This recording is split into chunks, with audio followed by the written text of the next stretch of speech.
A child is humiliated, made small, dismissed.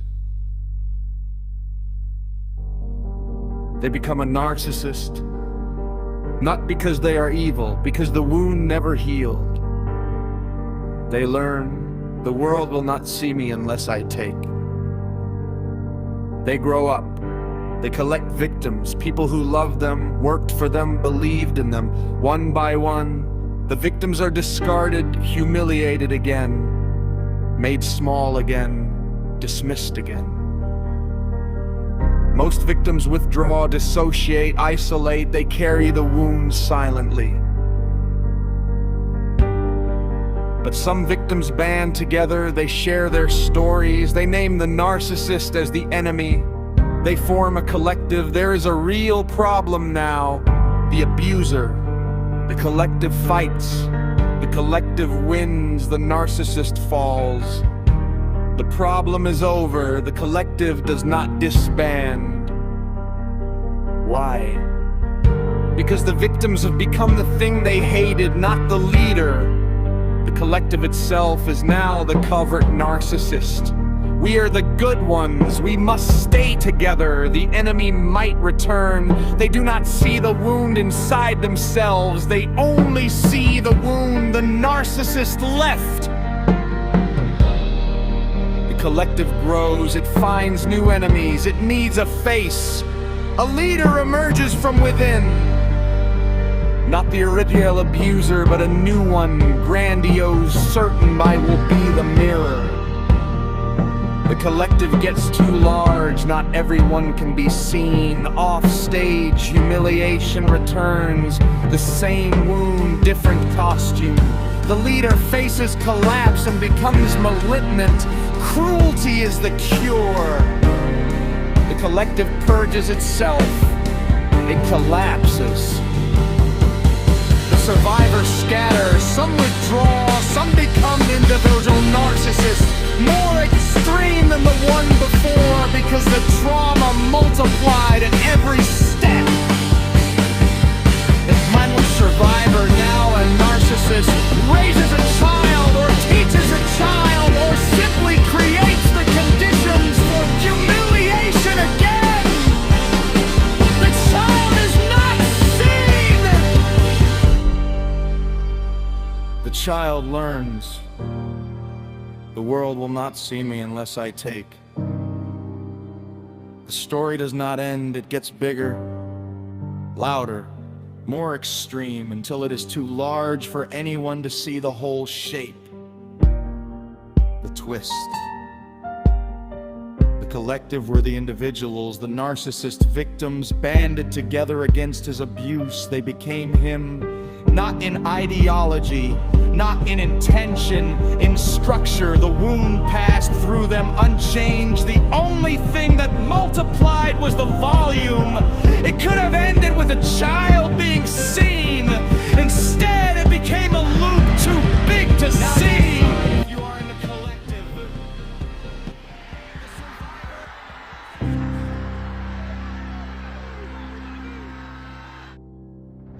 you want proof. Not theory. Not hope, proof that the trauma cycle you just heard is real. Here it is. 6 moments. 1 shape. Stage 1. The covert collective. Germany 1919, the Freikorps paramilitaries formed to fight communists. The communists were contained, the Freikorps refused to disband. Why? Because the men had no identity outside war. Peacetime felt like humiliation. They called themselves martyrs. Without us, Germany falls. They found new enemies, socialists, Jews, Democrats. They became the seedbed for Nazi stormtroopers. Hitler did not create them. They refused to die. He gave them a stage. Stretch 2, the grandiose turn. Italy, 1920 fat Mussolini's fascist party. A socialist deputy named Mattiati was murdered by fascist thugs. Mussolini expected to fall. Instead, he dared Parliament to act. Parliament did nothing. Why? Because the collective was addicted to its own survival. Disbanding meant admitting the enemy was never an existential threat. Mussolini gave them a permanent crisis. He said Italy is either fascist or nothing. The original problem was over. The collective chose the leader. Stage 3, the malignant confession. Germany, 1934, Hitler had been chancellor for over a year. Unemployment was down the Versailles, humiliation was being reversed. A healthy collective would have softened. Instead, Hitler purged his own NSA leadership, the night of the long knives. He stood before the Reichstag and said, "In this hour, I was the Supreme Court of the German people." He did not apologize for the murder. He prescribed cruelty as the cure. The collective did not fracture. It grew stronger because everyone left was now complicit. Structural proof. Too big to mirror. The Soviet Union. 1937, Stalin had solved the original problems: Tsarist oppression, poverty, civil war. The collective refused to disband. It grew to millions, too many people to be seen. Off stage, humiliation returned. Stalin's answering. The Great Terror, hundreds of thousands of party members were executed, not enemies. The collective eating itself. Because when no one is witnessed, everyone becomes suspect. By the 1980s, no one believed the ideology anymore. They only perform loyalty. A corpse propped upright. Psychological proof. Ordinary people become cruel. Stanford prison experiment, 1979, Abu Ghraib, 2004. Ordinary people placed in a hierarchical collective with permission to dominate. Within days, they committed sadistic acts. When asked why, I wanted to show strength so I wouldn't look weak. The driver was humiliation. Guards who felt small became grandiose. When the experiments ended, the collective did not disband cleanly. Some defended their actions. You don't understand! We were keeping order! Covert justification! I am necessary! Grandiose demand! I am the leader! Malignant confession! Cruelty works! Final proof. Fighting feeds the fire. The war on terror. 2001, 2021, a real wound, a real enemy. The collective fought, then it refused to disband. The enemy expanded to Iraq, then to terrorism as an abstraction, then to anyone who questioned the collective. Fighting did not end the cycle. Fighting fed it.